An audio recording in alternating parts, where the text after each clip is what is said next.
All right, so where we left off on Wednesday, we only have a few more slides to go to finish this chapter. And remember, we're doing a pretty superficial overview of metabolism. And again, I want to remind you that I want you to pay attention to each part of the pathway, and then what are the reactants, what are the products coming out of it, and where do these reactions take place. All right, so those are the main details. In this segment that we talk about on the electron transport chain, I do want you to understand how this process works, because it's quite different from the other kind of enzymatic substrate level phosphorylation that we saw in glycolysis. Okay, so when we left off, remember we had glucose, we had glycolysis, which takes place in the cytoplasm. Turns glucose into two 3-carbon sugars, so 2 pyruvates. So we haven't oxidized any of the carbons yet. We get a net reaction of 2 ATP out of that, meaning, remember, we put in 2 ATP initially, and you got 4 total ATP out, so that's a net profit of 2. And then some of the other energy is in our electron carriers, NADH, so we get 2 molecules of NADH.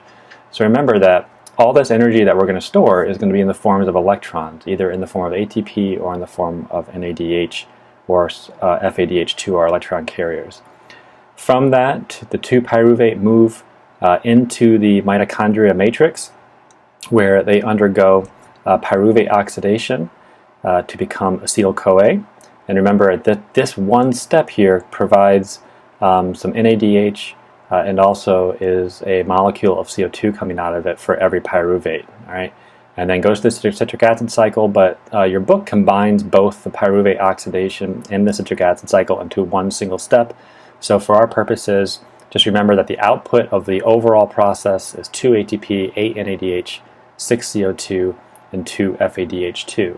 So right now what you have is we've gone from glucose and fully oxidized all the carbons.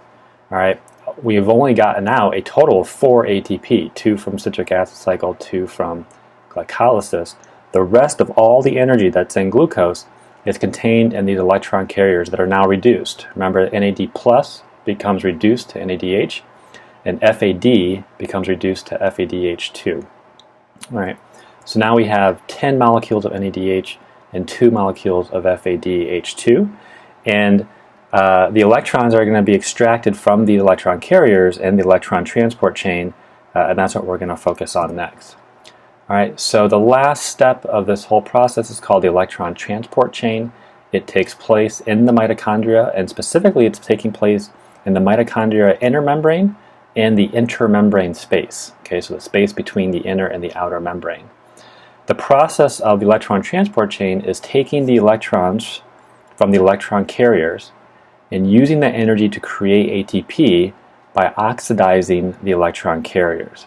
All right, so we call this process oxidative phosphorylation.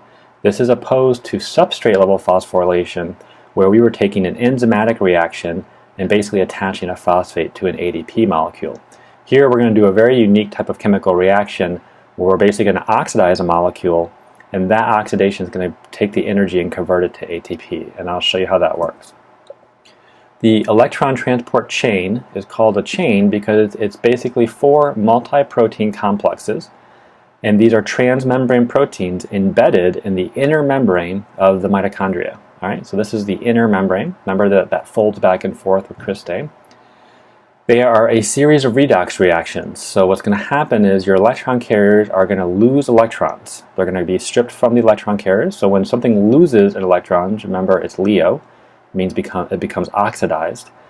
And when the electrons are lost, they're going to be transferred to these protein complexes of the electron transport chain. So these will be reduced. So it's just going to be the series of redox reactions where the electrons are passing through this chain, kind of like a waterfall. And so at every step of this, every reaction here, something's going to be oxidized and something will be reduced. And then lastly, at the very end of the electron transport chain, oxygen, all right, so molecular oxygen is going to combine with some protons and also accept some of the electrons and be reduced to water. All right, so the role of oxygen is we call it the final electron acceptor, and it basically accepts the electrons, therefore being reduced, and it will turn into water. All right, so that's the basics, but I'm going to walk you through each one and we'll talk about how this whole process works. All right. Okay, so this whole process is a reaction called chemiosmosis. And chemiosmosis is the use of an energy, a concentration gradient, right, to couple that energy to driving cellular work. So the chemiosmosis in this is essentially every time an electron passes through one of these protein complexes. So NADH becomes oxidized, meaning it loses electrons. The electrons get passed to complex 1 that you see here. Every time an electron passes through complex 1, protons are being pumped. And what I mean by pumped, remember, it's going against the concentration gradient. So the energy of this electron going through the complex is pumping one proton from the mitochondrial matrix down here to the intermembrane space up here. All right? And then the electrons will pass through this electron carrier called Q, or coenzyme Q, which you don't need to know. Sorry about that. And then you have an electron transport protein here, number 3, number 4, and you can see that every time electrons pass through 3 and 4, another proton is getting pumped. A hydrogen ion is getting pumped from the matrix to the intermembrane space. So you can see two things happening. NADH is passing electrons through complex 1. FADH2 actually donates electrons into complex 2, which actually doesn't pump any protons, but then those electrons get added to the whole process as well. So this is constantly occurring. So glycolysis and citric acid cycle are occurring 24/7, making NADH, FADH2, and those electron carriers are then moving to the electron transport chain and being oxidized, and therefore the electrons are going to move through, and the electron transport chain is constantly pumping protons into the intermembrane space. So what you see here is in the intermembrane space, this kind of dark orange color is implying that there's a really high amount of protons there. In the matrix, you have a low amount of protons. So we have a concentration gradient. High protons in the intermembrane space, low in the matrix. This very large proton gradient is called the proton motive force. And it has a special name for it because we have three types of forces going on here. You have a concentration gradient, so just the protons alone. You have a pH gradient. So because, remember, protons is a pH is a measure of protons. So because there's such a high amount of protons in the intermembrane space, this is a very low pH, and the matrix is a relatively higher pH. And then you also have an electrical gradient, so a membrane potential, because these are charged ions. So the combination of the membrane potential, the pH gradient, and the concentration gradient creates this very large, strong force called the proton motive force. All right, and the energy to keep that gradient going is coming from these electrons that are being donated. All right, so next what the cell is going to do is we can utilize this. So we've passed the electrons all the way through the electron transport chain. We've reduced oxygen to water now. So all the energy, all the electrons that came from glucose have now been fully spent. All that energy has now been pumped to the intermembrane space, and all the energy is now contained in this proton motive force. So everything from that sugar molecule, all the electron energy that had, is now contained in this proton gradient. And the cell is going to utilize this proton gradient to actually make ATP. And the way it does so is there's another protein complex in the inner membrane called ATP synthase.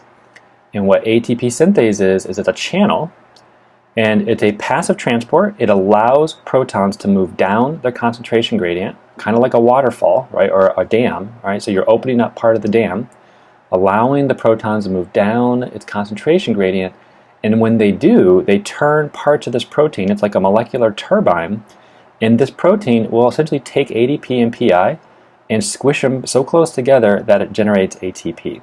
So this is a physical reaction. It's a mechanical turning of this proton subunit down here that actually synthesizes ATP. And the power for that synthesis is not enzymatic. It's coming from the proton motive force that was generated in the electron transport chain. All right, so this process here of using ATP synthase to couple the proton motive force and ATP synthesis is called chemiosmosis. So ATP is generated through chemiosmosis, through the proton gradient being formed by electron transport chain. And all of these proteins are all sitting right next to each other in the inner membrane of the mitochondria. All right, and so these are linked together in process because if you had mutations in one, all right, so let's say the ATP synthase didn't exist, you would run out of protons in the matrix because this is allowing protons to come back in. All right, so this is a very complex organization. What I want you to really pay attention to is three things. The electron carriers are being oxidized. Okay. So they're losing the electrons that came from glycolysis and citric acid cycle. Oxygen is being reduced, generating water. So remember, part of the overall reaction of metabolism of cellular respiration is that glucose is oxidized and oxygen is reduced. 2, the proton motive force is created. The energy of the electrons flowing through the electron transport chain allows for pumping of protons, and this is important about location, from the matrix to the intermembrane space, creating a very large proton gradient.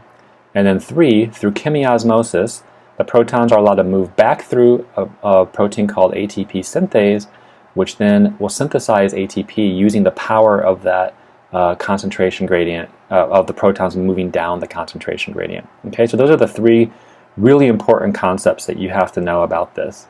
I don't care if you know the order of the complexes, and it doesn't matter what the names are for now. Just understand the basics. All right, so this whole process, chemiosmosis, using the proton gradient to generate ATP, but the whole process of oxidizing the electron carriers to generate ATP is what we call oxidative phosphorylation down here. All right, so that's really important. So in glycolysis and citric acid cycle, you saw some generation of ATP, and that was through essentially a phosphorylation reaction. It was through adding a phosphate to a molecule of ADP through an enzymatic reaction. This is much different. This is making ATP from chemiosmosis, from the use of a gradient, of a proton gradient. So we term this oxidative phosphorylation. Oxidative meaning we're oxidizing the electron carriers to generate the proton gradient.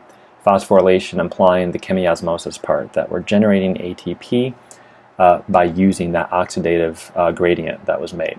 All right, so oxidative phosphorylation takes place in the electron transport chain. Substrate level phosphorylation takes place in glycolysis and in the citric acid cycle. So here's our final accounting, and this is kind of the main figure from your book that you definitely want to have memorized. In glycolysis in the cytoplasm, we generate 8 NADH, and we also generate 2 ATP, so 2 NADH, 2 ATP, and 2 pyruvates. Then pyruvate goes into the citric acid cycle and the oxidation of pyruvate. That total makes 8 NADH, 2 FADH2, and 2 more ATP. So now we have 10 NADH total, 2 FADH2s, and 4 ATPs. All these electron carriers are going to go into the electron transport chain and become oxidized. And it's not a 1-to-1 ratio here, so you'll see ranges given, but typically within the electron transport chain, about 26 or 28 ATPs are generated. So what you see here total is you get roughly, for every glucose molecule, you get about 30 to 32 ATP molecules out of it. All right, and so you get, with the mitochondria, you get a lot of ATP. In glycolysis only, you only get 2 ATP. So cellular respiration is the use of oxygen within the mitochondria to fully oxidize glucose to generate the maximum amount of energy that glucose can give off. But here's the problem. In certain situations and in certain organisms, like prokaryotes, they don't have mitochondria. And in other situations, like your muscles that are being, let's say you're undergoing strenuous exercise, your mitochondria can't keep up with the demands of energy. So there's a process where the cell can only survive by using glycolysis, because either they don't have mitochondria or there's not a lot of oxygen present. All right. So for example, if you hold your breath, you would not have no O2, but you can still generate some ATP through glycolysis. One of the problems that causes is, as you know, is through just glycolysis alone, right, there's no way to oxidize the NADH. All right, so glycolysis is going to take glucose, turn it into pyruvate, generate a little bit of ATP, which is good to allow the cell to keep on going, and make 2 NADH and 2 pyruvates. And if you do that over and over again, but you can't turn the pyruvate into anything, there's a blockage right here, what will happen is you will actually run out of NAD+. So you're going to run out of the reactant, some of the reactants for this process, and then glycolysis will actually shut down. So what you need to do is be able to create other type of chemical reactions that will allow glycolysis to continue. And this is a process called fermentation. And this is a process that some organisms will use solely as their way of producing ATP, but it's also a process of aerobic organisms that need oxygen to also generate ATP in the absence of oxygen. All right. So aerobic respiration implies that oxygen is present, and the pathway will go down this way that you just learned, from pyruvate to acetyl-CoA to citric acid. Anaerobic respiration, meaning no oxygen, the pathway is going to go into these fermentation reactions. All right. So what that means is that the only way that an organism during fermentation can generate ATP is through glycolysis, which is substrate level phosphorylation only. All right, so there is no oxidative phosphorylation. There's going to be a series of reactions that you're not going to have to know what the reactions are, but I do want you to know what the byproducts are. And they're going to take, the fermentation reactions will take pyruvate and they're going to convert them to some other products. In most plant cells and some fungi and other some bacterial organisms, the byproduct of fermentation is alcohol and carbon dioxide, of course. The carbon dioxide is going to be a byproduct for almost all of these. So things like corn and yeast, right? Yeast is a common organism that will do fermentation reactions and produce alcohol. In animal cells, so if, for example, your muscle cells, they can do fermentation reactions, and the byproduct for animal cells is lactic acid. Okay, so let me show you the reactions. So here's alcohol fermentation, and again, you don't have to know what these reactions are, but you do need to know a couple important points. Here is the reaction. It takes pyruvate and ultimately turns it into ethanol, and what you'll notice is pyruvate is a 3-carbon sugar, ethanol is a 2-carbon alcohol. So we're losing a carbon, and what you'll see here is that you see carbon dioxide being produced. So pyruvate's being oxidized to produce carbon dioxide, which is why during alcohol fermentation, carbon dioxide is one of the byproducts. So know the product. The product is ethanol, and this is in basically yeast and plants. All right, but also pay attention to this part right here. So during glycolysis, you produce NADH, all right, over and over again. But you need NAD+ to make NADH. You have to have a constant supply of NAD+ to constantly accept these electrons. If there's nowhere for pyruvate to go, and we have a blockage right here, and there's nothing else that can happen, just glycolysis, over time you're going to run out of NAD+, because you're always making NADH. So the purpose of fermentation reactions is to produce ATP through glycolysis, but the real purpose is to oxidize NADH back into NAD+, so that this cycle can continue. Because if there's no way of regenerating your NAD+, glycolysis would shut down. So this is a very important concept. Fermentation reactions exist not because they want to make these byproducts. They exist solely to regenerate your NAD+, so that NAD+ can go back in and keep glycolysis running, therefore you can create ATP. All right, and in animal cells, it's the same concept, although the byproduct is lactate, and you can see that there's no CO2 production on this one. So fermentation creates CO2, but lactic acid fermentation, or alcohol fermentation creates CO2, but lactic acid fermentation does not create CO2. But it still does the same thing. It oxidizes NADH and regenerates NAD+ to allow glycolysis to continue and produce ATP.